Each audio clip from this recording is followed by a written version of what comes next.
Bobby in New York says, how have you prepared for potentially significant long-term care costs? Do you have traditional or hybrid insurance coverage, or are you going to self-fund? So I'm in a position, Bobby, that is very fortunate for me. I can self-fund stay in assisted living. And so when I looked at buying coverage, it just didn't make any sense for me to buy coverage.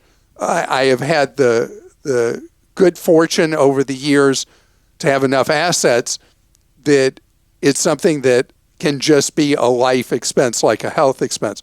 Most people are not in that good, fortunate position I'm in, and having a long-term care policy becomes very valuable in a certain window. Let me explain that window.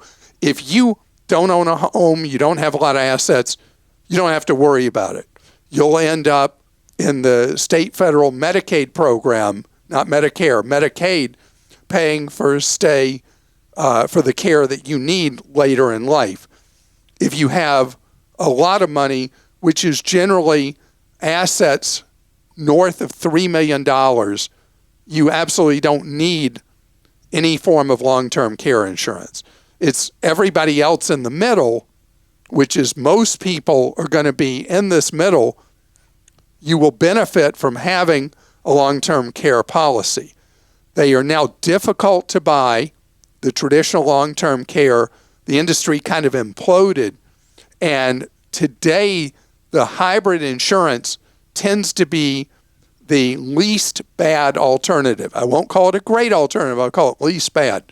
In a hybrid policy, what happens typically is you buy a traditional life insurance policy known as a whole life insurance policy.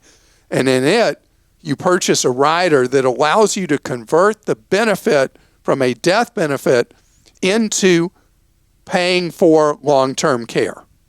And so you know how much coverage you'll have, you know how much money that will provide you for long-term care, and it is a mediocre answer to a very difficult problem, but it is, in my opinion, today, the least bad answer for long-term care. Try to buy from a company rated A++ by AM Best.